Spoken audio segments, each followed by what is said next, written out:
Welcome everyone, and thank you for joining today's TBM Council session with our adoption strategy community. We have three amazing guest speakers here to talk to you about change management, and Amy, our moderator, they are going to introduce themselves. So let's jump right in. But before that, just a few notes about housekeeping. Before we begin, note that everyone is muted upon entry, though you are welcome to turn on your cameras. And feel free to submit your questions to the chat box here at the top of your screen. You can also raise your hand or ask them live during the Q&A session at once the questions are over. And finally, today's slides, summary, and the recording will be shared with you within TBM Connect. For those that are TBM Council members, will get even the templates that we are talking about. And those that are not can access the recording only on YouTube. But this is your chance to apply for your complimentary TBM Council membership through tbmcouncil.org. I will post the links here once I'm done speaking. All right, so just a quick overview of our communities. This session is brought to you by our TBM adoption community.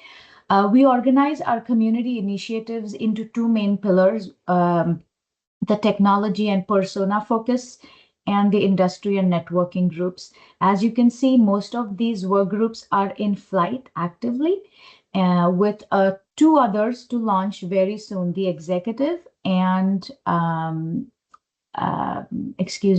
the executive, higher education, and business relationship management. So whether through practitioner-led knowledge sharing, open forums, coffee chats, this is your community meant for the participation of our TBM Council practitioners and leaders. So moving on, a quick note to let you all know that the survey for the state of TBM 2026 is now live. This QR code works. I tested it right before today's session. So please scan it, take the survey. It's also on our website. This is your survey. This is the survey that we publish, the results that we publish once every year around the time frame of TBM conference, to understand where the TBM practice stands today, the adoption maturity, AI, the role that AI plays, and the executive buy-in.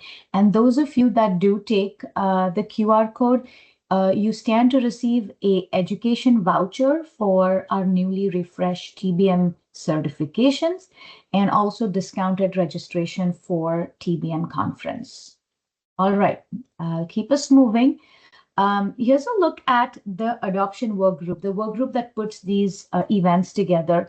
It's dedicated to, it's a dedicated team of 12 leaders across various industries, but mainly technology and finance and business, committed to empowering organizations to transform their financial management outcomes.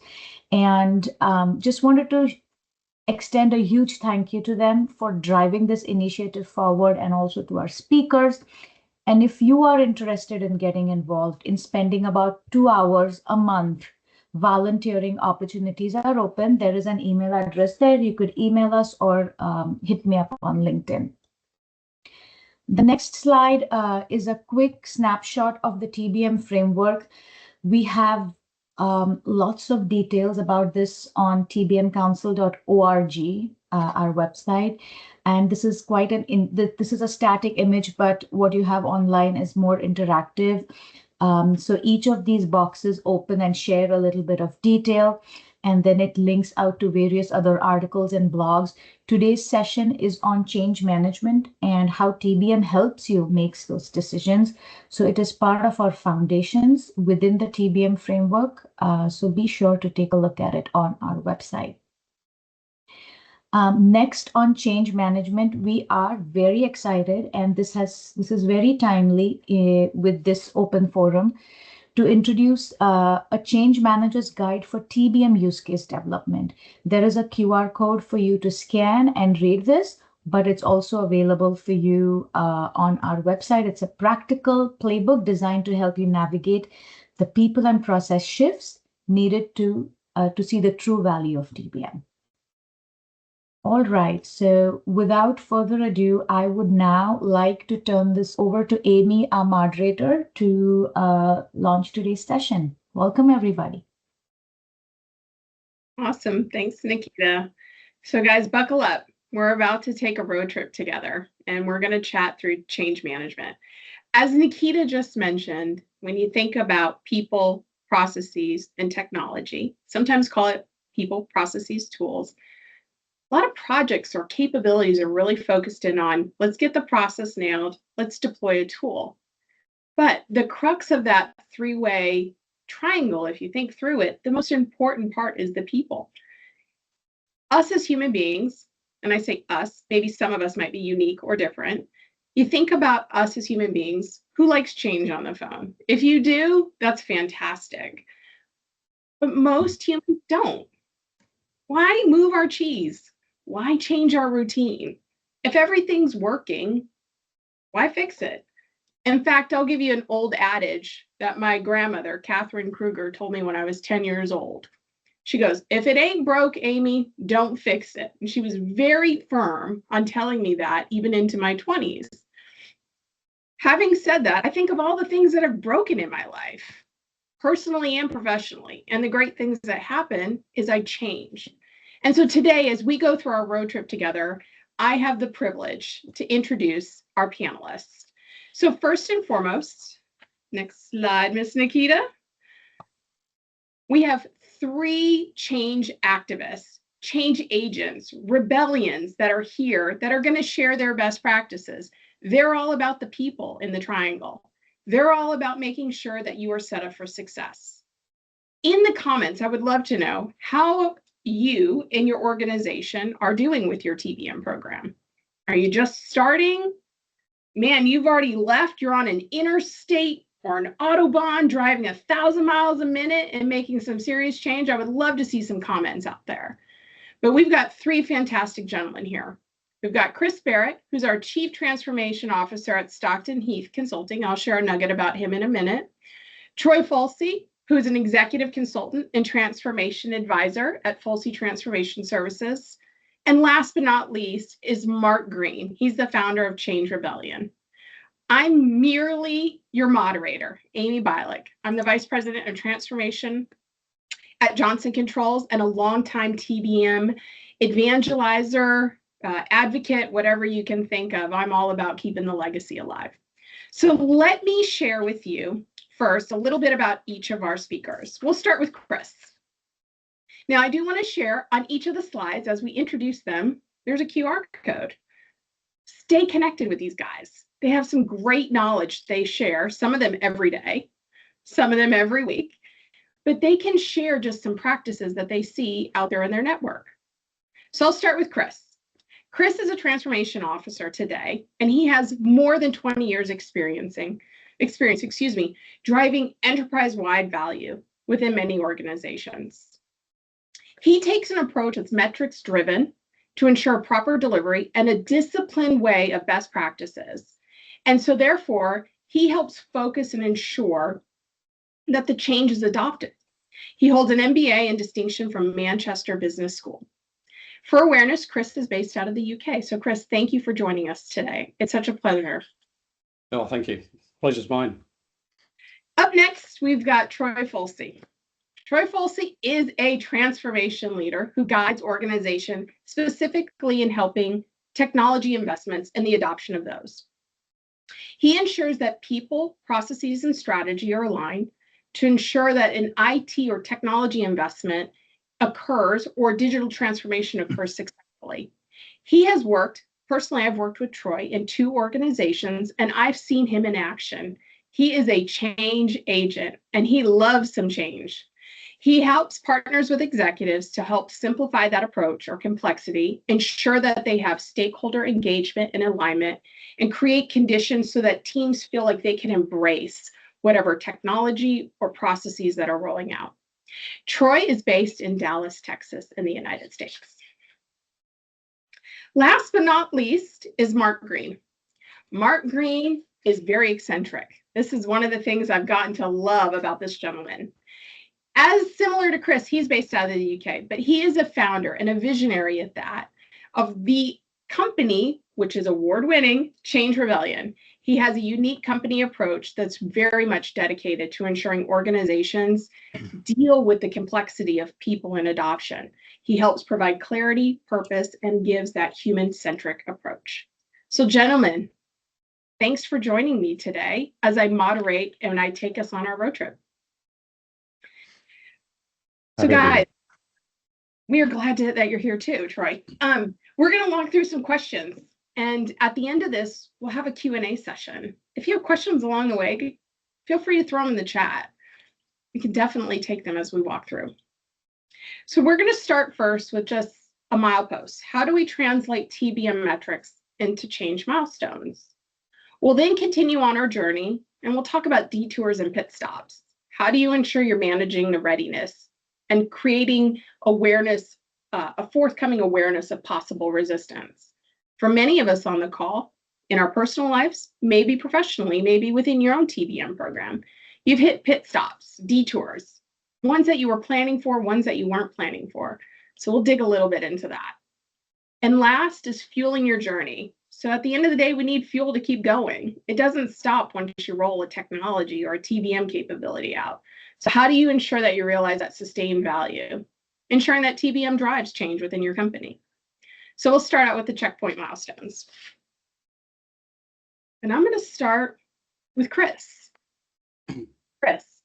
So how can TBM metrics be reframed into transformation checkpoint milestones that clearly signal progress towards strategic change outcomes such as business agility, cost transparency, and value realization? Fantastic. I love that you've just dived straight in there, right into some of the nitty gritty, straight into some of the detail. Love it. No, I love metrics. I'm a transformation person. I love milestones. I love delivering milestones. They're not the same. They're not the same. So I think the case here is just how do you make the actual metrics come alive to make the milestones significant? So for me, one of the phrases I love using, I know you've used one of yours already, Amy, but what gets measured gets done. And so if you're talking about defining what your milestone is, what is it about, then defining it in terms of a metric, a TBM metric, anything in there from the pillars, that actually makes the milestone mean something. So it gives it meaning, gives it a lot of meaning. So now you're making the milestone more powerful. But the important thing for me is that this is what change is all about people. So before Mark gets there, it is absolutely all about the people. So that milestone, that metric needs to be attached to somebody, and that metric needs to mean something to somebody. So I think one of the takeaways from one of my early programs was, yeah, metrics can mean anything, milestones can mean anything. They can be disconnected, they can be connected, but unless they truly mean something to an individual, it might be their objectives, it might be what they're trying to achieve, then it truly becomes something that we can achieve. So for me, tying the milestones and the metrics together, absolutely, pinning it to somebody, pinning it to a person, and it meaning something, that's where it truly flies. So that's my takeaway, having dived straight into the nitty gritty. Thanks for that, Amy. Anytime, Chris, I got your back, that's for sure. Yeah, and I would love to hear from the audience in the chat. If you think about metrics on change, and some of you may not have any metrics to date in your organization, but if you do, I would be curious. Let's share those best practices. And a metric could be something of number of headcount I trained in rolling out our TBM capability, or number of headcount that were communicated to of the TBM program getting rolled out. Another metric could be number of heads that are, number of stakeholders or roles that we have periodic reviews. So if you have any metrics, throw them out. Mark, I see your hands up. Go for it. Thank you. Firstly, I didn't get the opportunity to say earlier, thank you to TBM for lowering their standards and inviting me. Really appreciate that. And secondly, the thing about metrics, one thing that we find is that a lot of it is around adoption. And that's not go live, we've turned it on and people are using it. It's continued adoption. And I think, thank you very much, Amy. I think the thing is that with adoption, go live, you turn something on, people start using it, but change management continues. It continues past go live. And quite often, a lot of PMs think we finishes, that's it, job done, not measuring, no metrics needed anymore, we're off. But actually you do, you need us. You need change management people, professionals, to continue that journey and actually show the return on investment. So that's where my heart is. It's around that adoption piece. Good. Well, let me ask another question. How about Troy? Let me ask you, how do TBM metrics act as catalysts for transformation rather than just providing data? So how could you see, like, if you report on metrics in a given cadence, how could you see behavior being changed in an organization? Yeah, so TBM metrics should spark transformation, help people see something they didn't see necessarily before. This enables them to take action. It's not necessarily the number that matters, it's the behavior that it unlocks. And I like to keep it simple. That's part of my approach, is making sure that, I think you use the word sticky a lot in our time together, making sure that people understand what is actually happening. And so being able to effectively translate what TBM is, what it means for individual roles as it means to them. So from a TBM metrics perspective, it's like a step counter, right? You think back before we had those on our smartwatch. We knew we should probably walk, but we maybe didn't walk as much. But whenever we got that step counter on that watch, we were constantly looking down, right? Measuring our steps, wanting to go further. Maybe we parked a little further from the door. Maybe we took the stairs instead of an escalator or an elevator. And the more we saw the steps, 3,000, 5,000 steps, we knew that we were doing something different. And it changed our behavior. So it's about behavioral changes because it made the invisible visible. So checkpoint milestones do the same things for organizations. They help people see what's really happening. They turn insights into moments that matter, so you can make the right decision against the right data at the right time. And it gives team a shared understanding so that they can move together instead of in silos. It helps leaders make choices that drive growth and competitiveness, not just cost control. When people finally see the steps, they know how the work get done, where the time goes, where the effort goes, where value is created. They naturally start making better decisions, not because they were told to, but because the milestones made the next move obvious. And so TBM metrics don't just drive transformation by existing, they drive transformation when they actually change the behavior. So, and again, making that sticky for people, being able to translate that to the different people that are involved, from your leaders and what it means to have that financial visibility, and from IT leaders having that seat at the table now to drive value instead of that cost. And then from the end user perspective, that they need to actually do something different in order to make those things come to realization. I really like you do the analogy of steps. When you humanize something personally, I love that, because you think about that. That's a great thing. Like, what did I change? I need to get more steps in to be healthy. That's the outcome, right? So it's kind of putting that frame of mind with the TBM side of things. How do I want to ensure that we adopt and keep this program alive? I think I cut someone off. Was that Chris that I cut off? Did I, or was it Mark? I've raised my hand because I'm polite like Mark is. There we go. Take that down. I think there's a couple of good comments in chat here, and that obviously I want to pick up on one or two of these. I think it was Casey. Casey mentioned around going again. I love the nitty gritty, diving straight into the number of hours saved by processes. If you turn that back to, does it mean anything to somebody? So hours per process are great. That's fantastic. It means something. You can probably turn that into, via some sort of payroll metric, into a full cost, a full bottom line, meaningful cost. And this is what I get really passionate about, is because I'm working in private equity. Once you've got a meaningful cost, you've got a bottom line. You've got a bottom line, you've got EBITDA. You've got EBITDA, you've got a value of the organization. So number of hours, fantastic. That's meaningful because it's measured and it can be aligned to a milestone. But now you've got something that's tangible, can be pinned to a person who can get passionate about it. And now you can get the board involved as well. If you get the board involved, now you've really got some momentum behind your change or your change management program. And I think that ties into the comment below that. Was it Christian?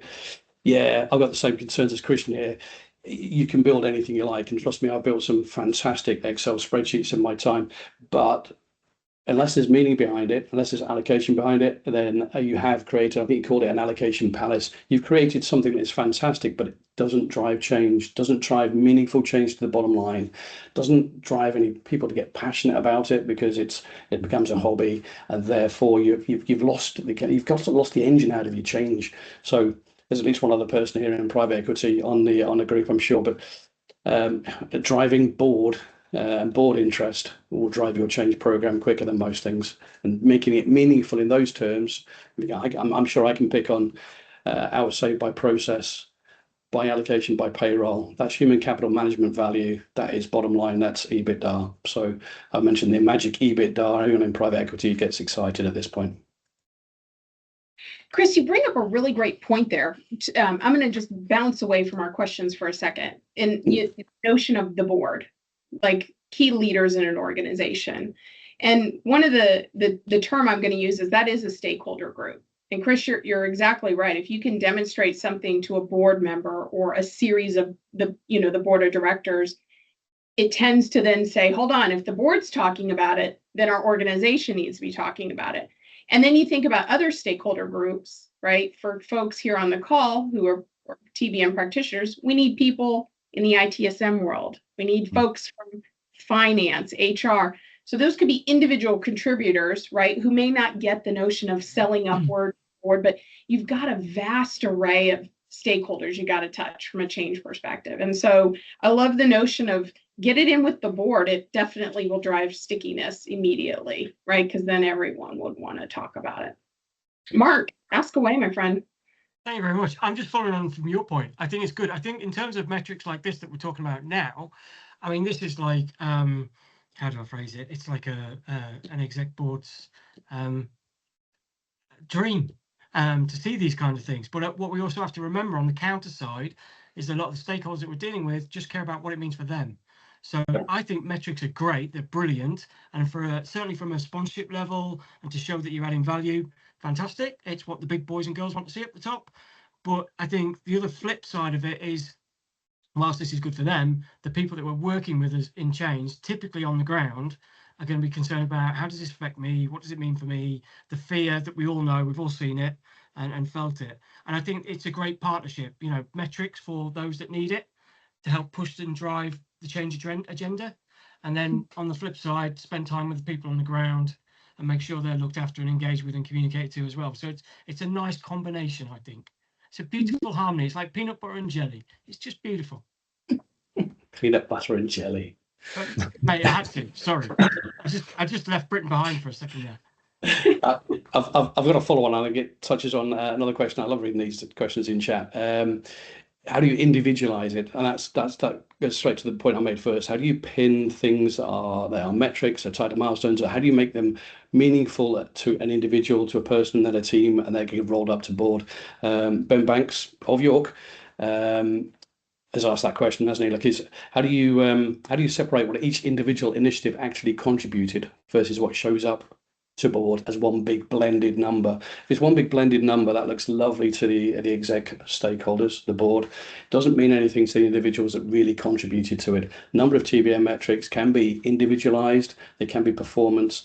They can be involved in OKRs as well. So I think there are tools, techniques alongside. Mark's gonna, you almost look like you're gonna throw up when I said OKRs there. You can come onto that in a second, but I think there are tools alongside TBM, alongside different frameworks, alongside the metrics that can give you that. I've had success in rolling up and rolling down OKRs from board level down to individuals, and specifically in IT service management.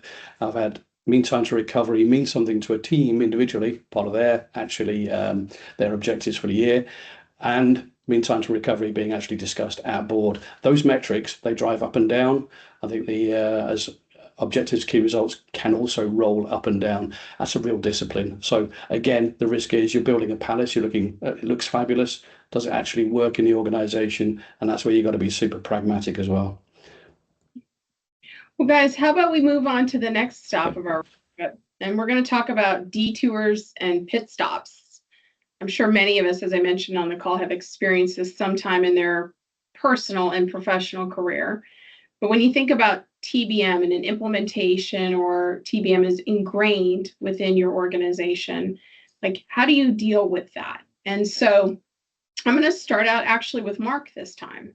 Mark, when you see early signs of resistance in your TBM transformation, how can leaders address them while still reinforcing the desired culture or the desired way of bringing a TBM capability into your company? This is interesting, and probably once I've commented, I'll be shortly asked to leave. So from my perspective, it's there's so many factors within this.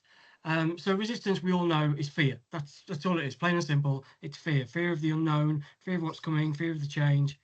So for me, the leaders and the culture thing is change needs to come down from the leaders. So they need to support it. If you've got an organisation that doesn't appreciate change management, doesn't understand the value in what we do, it's going to be very difficult for you to sell that as you're going along. So I think for me as a change professional, I look at it in two ways. So I look at the leadership team and do they need training, coaching and change? Do they need to know how they need to drive that in their organisation and create a culture where people are responsive and like change, or certainly move with change? And then I also look at the other side, which is the people impacted by the change, and then spend time with them. And that goes back to the readiness part. So the readiness part for me is really interesting and really important to do that early up front, to give you that good picture of where everything is, where people are, what their concerns are, what the organisation culture is, and the behaviours are like. All of those things are factors in how you're going to deliver change later on. They'll all have impacts. For me, all this is just about people. All this is kind of common sense. I look at it from a perspective, what would I want? If something was going to happen to me, like a big IT change or process change or something along those lines, what would I want? And that's the aspect I take when I'm dealing with people. So from a leadership perspective as well, what do they want? Some leadership people, individuals think, we've got it, we nailed it, we're brilliant, we know what we're doing. They're watching a different film to the people on the ground. You know, you've got your leadership team at the top and they're watching, I don't know, something nice, calm, peaceful documentary, and the teams below are watching the Hunger Games, because it's a completely different perspective of what's happening in that organisation. So culture is incredibly challenging, incredibly difficult. That takes years to fix and embed. Somebody once told me if I wanted to do it overnight, I'd have to sack everybody in the entire team and bring in a whole new team and start from scratch, because it's so challenging to change something that's been built up over the years and decades. And yeah, the resistance, you know, like I say, it's from fear. How do you guys feel about when something changed in your life at work? You know, I think it's a real obvious no-brainer. Tell me if I'm wrong. You know, you think, oh my God, what's going to happen to me? Troy. Yeah, I was just going to say, in fact, I just delivered a course on Mondays to some leaders of a client that I'm working at now. Is starting first is it really resistance, or are they just not aware? Right. I mean, we talked a little bit about the different stakeholder groups. You need to be able to meet with them where they are and actually go out and have conversations with people. So it's not just about a one-way communication of, I'm going to tell you what's happening. It's going to say, you know, one, it's making sure that you're communicating the right message to the right audience at the right time, but that you're also seeing what they're doing. So behavior is that how they're reacting, but also listening to what they're telling you, right? And being able to adjust based on what you're seeing. So that feedback. I agree. And culture's historic, right? They're developed over time. So for me, the leaders who kind of don't get it and don't know it, and a lot of organizations are still very hierarchical. So you've got a hierarchical factor that comes into play. So people at the top think they should say things, people should just do it. Yeah. They don't appreciate the concept of change and what's involved. Yeah. And then on top of that, you know, for years within the change management industry, we've had it, and I'm going to be really honest here, you know, it's kind of been bastardized by a lot of large consultancies who have complicated and made change so overcomplicated and this big, scary, dramatic thing that in order to sell it, and then goes, okay, we've got a silver bullet, we can solve it all for you. So there's so many different factors. It's not an easy thing to think that, okay, so we've got people on board, we're managing the change, got this big program. Now let's look at the culture. It's not. It's going to be a long haul. It's a long haul doing the cultural and behavioural stuff. Yep. And also too, I'll plug Change Network as well, right? And so having a Change Network of people that actually get it and want to be those champions for TBM. So being able to give them first dibs, if you will, into what TBM is, what does it do for an organization, allow them the time, space, and ability to ask questions and get comfortable with it, and then go out and champion. Right. So maybe you have a leader that isn't necessarily the right change person, right? The change champion. That's okay. Get somebody who is. Right. So if you have that change network built at all levels of the organization, making sure that you have these different stakeholder groups covered, I think it's a lot easier, right? And leaders can't do it on their own. They're not necessarily the change agents. They're the ones that lead it. And so I think being able to put leaders in that role and support them in that role while building that change network, I think is a good way to make sure that it makes it sticky for everyone. I think change networks are great, are really, really important to any initiative. And I think it's our job as change professionals to, go out on like a holy quest and find these people, and make sure they champion whatever you're doing and support you with whatever you're going to do and where you want to go. The other thing I should also tell people is once I get talking, apparently I don't need to swallow or take breath. So I can just keep going for a very long time. So apologies for that. But yeah, coming back to it, yeah, you do need people internally to support your initiatives and support what your goals are. But culturally, you've got to go, when you're walking into something new, you've got to think, okay, what is this culture like? What are the behaviors like?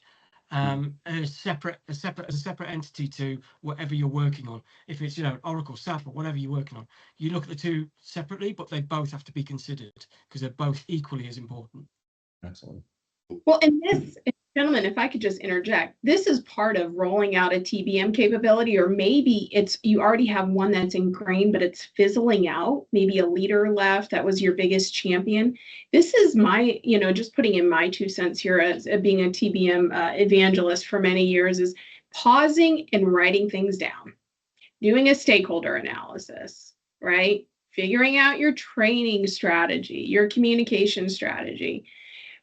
I'll speak from experience. I've been in technology investment projects, even transformation projects, where they're all about, we're rolling this out, we're rolling this out, and I'm like, when are we going to write the communication? When are we going to ask people how they're feeling and whatnot? Completely oblivious to it, right? And that's what's critical, is you just need to pause and say, time out, let's write down on paper. And that's where, in my opinion, and then I'll pause and give it to Mark, that's the part where I feel like in our environment, in our world today, change management is seen as fluffy. Well, no, it's not fluffy, because you just got to pause and write down who are the people I'm touching? Where's their mind shift? Where's their mind? Man, all three of you put your hand up. Where are they mentally at right now? Right? How am I going to change them? How am I going to do it? Are we going to do trainings? Am I going to touch them and talk to them? So you got to really put your own level of the how to that. So I'm going to go with Mark first, because it says his hand is number 1, and then I'll go to Troy and then Chris. Thanks. Thank you very much. Sorry, guys, if I go on too long. So firstly, the soft and fluffy thing, absolutely hate that. Anybody who understands the psychology of change, that's just so wrong. And I'll talk a little bit about that in a minute. So sorry, guys. The other thing, the stakeholder map, I'll be honest, for me, I hate all that stuff. Doing the stakeholder map, hate it. So I'd rather go, can we have a meeting? Let's get some cake, a few coffees, and have a chat about what was going on and make it very personable. That's just how I'm built. I'm just very different. I don't like the paper stuff. The thing I wanted to mention was that everybody in the workplace, we use neuroscience at Change Rebellion. So everybody in the workplace, and you might have heard this in SCARF methodology and various things, is on a threat reward scale. And what we do is that identifies where you are feeling. So that's the bit where people go, oh, it's soft and fluffy. It's not. And an analogy would be, speaking to one of my old directors, want to hire Mark, we've got this program going on, big change program, we need you. Great, I'm going to get everybody in the room, going to stuff them with cake, we're going to buy coffees, possibly go for an ice cream after, we're going to get on brilliantly. And he will go, what the hell are you doing? That's socializing, that's not change. But actually, scientifically, that is change. Scientifically, I'm getting everybody on board. I'm making sure that everybody feels a particular way. and I'm moving them on that threat reward scale. So if you want to be really, really good at change, yes, you can do your stakeholder matrix and color code stuff and, I don't know, have Gantt charts coming out for your offices, whatever you want. But for me, understand the people, get the human nature side. Once you've got that, you can learn all the rest of it. Just understand people first. So that's me on a long rant, just talking about neuroscience. Obviously, there's a number of people here now want cake from me. And, and I'll hand over, I think Troy was next, so I'll hand over to you, buddy. Yeah, definitely down for some cake, for sure. But I would say, going back to the leader's perspective, I think, again, part of my training that I'm delivering is start with clarity, right? So not only clarity in your communications, but start at the very beginning from a leadership perspective. All the leaders involved, are we all in alignment with why we're doing this?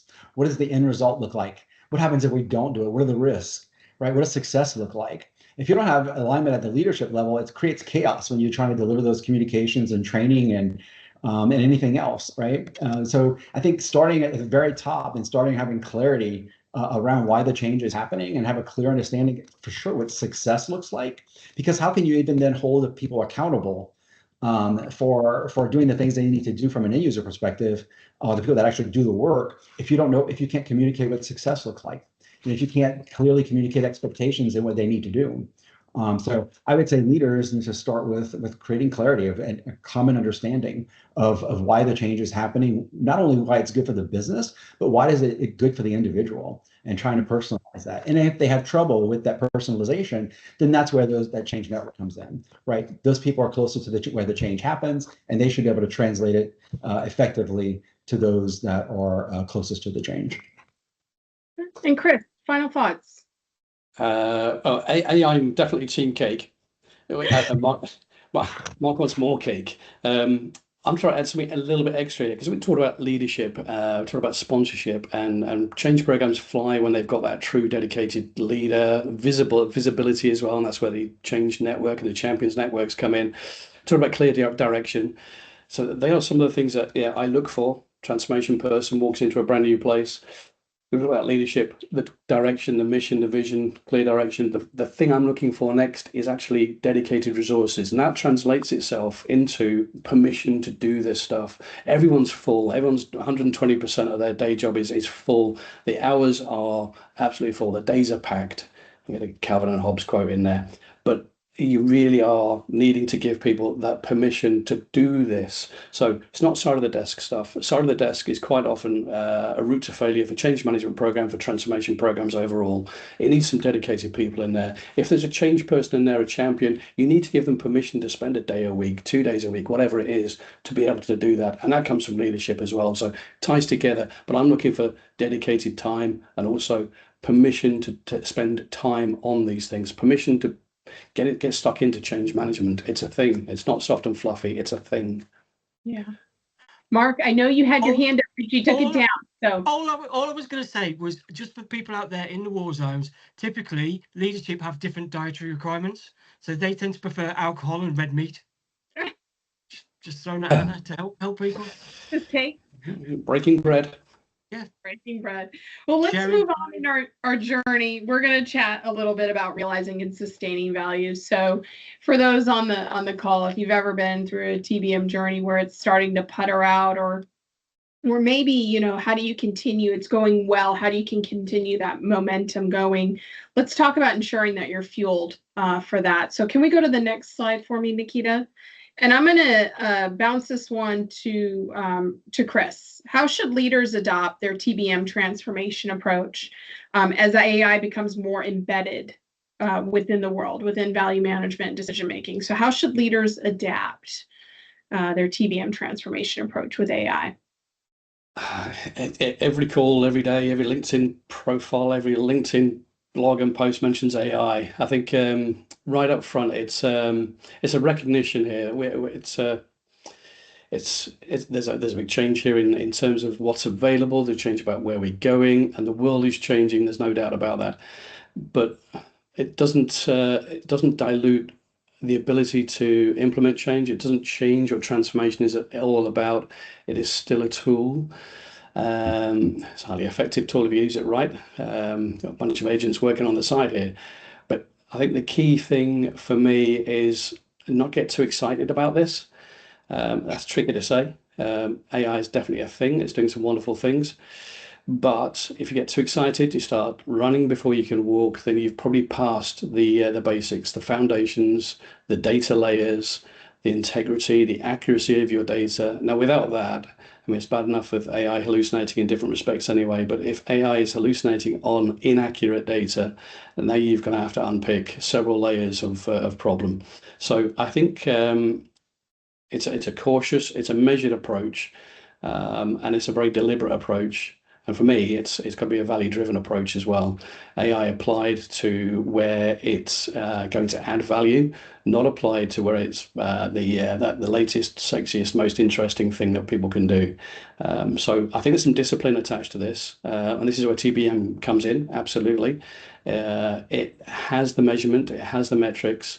And applied well, it has the ability to translate to value, to board again. But all of that becomes meaningless if you're going to muddy the waters with AI. It needs discipline and it needs alignment. But there's an exciting world out there once that's in place. Let's not forget the layers. The data layer, the foundations is required. Bear that in mind, and we can do some great things. Mark, you got a data point to share with us. Always. So firstly, I'm a real boy. Yeah, I just want to say that I think the one thing I like about AI is it's completely different deployments, projects to the digital area that we went through. So digital technology, that big, we're going through digital transformation. This is completely different. What I like about this from a change perspective is it gives everybody an opportunity, if it's done right, to be involved. It can be more experimental, it can be testing, it can be working together in small groups, it can be much more collaborative. So whereas digital era was kind of doing to people, and certainly people felt that as well, AI, I think you've got a real opportunity to make that sort of like I don't know, like a group event kind of thing, like a community thing within the workplace, and let people play and experiment, and it gets rid of some of that fear that we talked about earlier and the resistance. It won't be there. Anybody who's played around with it, it's not Terminator, it's not HAL, it's not going to be taken over anytime soon. So try and get people who aren't typically excited about it by playing. Play is the greatest thing. Most of us grown-ups, we stopped playing a long time ago. So get people playing with it and enjoying it. And I think it's got great potential, but it is just a tool.